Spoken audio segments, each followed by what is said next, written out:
Hello, everyone. Welcome to the Newsbrowse News broadcast. Global News reports that FIFA President Gianni Infantino has confirmed Iran's participation in the two-number Sindo 22-6 World Cup Games to be held in the United States. Speaking at the 76th FIFA Congress in Vancouver on Thursday, Infantino emphasized the importance of unity through soccer, despite the ongoing geopolitical tensions and a declared war between the two nations. Iran was notably the only one of FIFA's two numbers 11 member countries not present at the meeting. This absence was partly due to the reported revocation of the temporary resident visa for Mehdi Taj, the head of Iran's soccer body, during his transit through Toronto. The revocation was linked to his alleged ties to the Islamic Revolutionary Guard Corps, which Canada has listed as a terrorist entity. Iran, currently ranked 21st by FIFA, is placed in Group G alongside Belgium, Egypt, and New Zealand, with their first match scheduled against New Zealand in Los Angeles on June 15th. NPR reports that approximately 20,000 civilian sailors are currently trapped in the Gulf region leading to the Strait of Hormuz.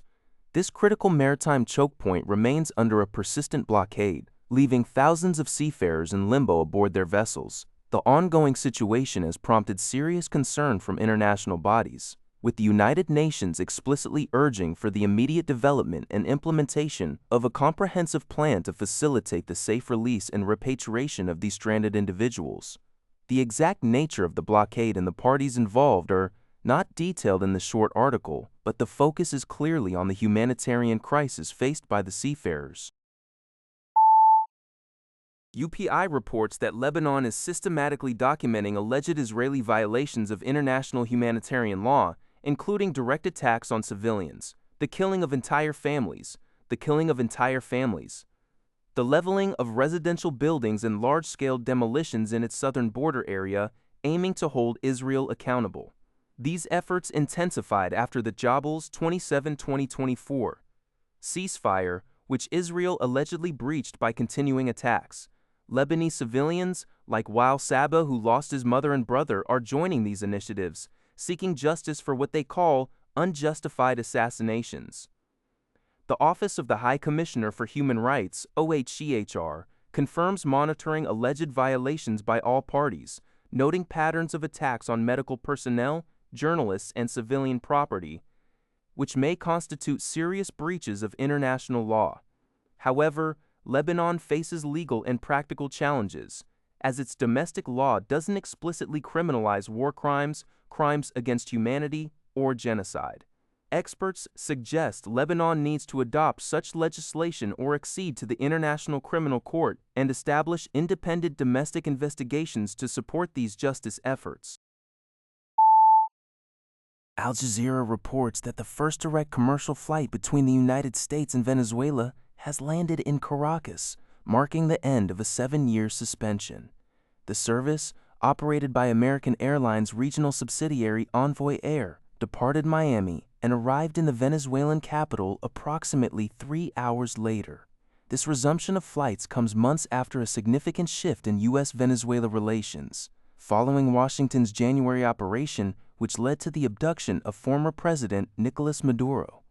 U.S. Transportation Secretary Sean P. Duffy highlighted the flight as a crucial milestone in strengthening bilateral ties and unlocking economic opportunities.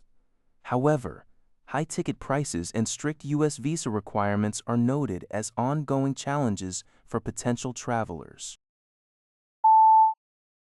Al Jazeera reports that U.S. Secretary of Defense Pete Hegseth and Chairman of the Joint Chiefs of Staff Dan Kane testified before the Senate Armed Services Committee for a second day regarding the U.S.-Israel war on Iran.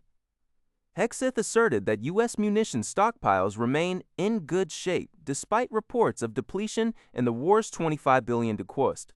General Kane confirmed Russia's assistance to Iran in the conflict, though details were sparse.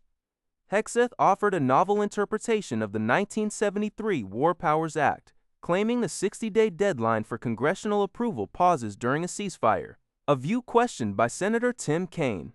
Lawmakers, including Senator Kirsten Gillibrand, pressed Hegseth on rollbacks to civilian harm oversight and reported civilian deaths, which he maintained the Pentagon could still address.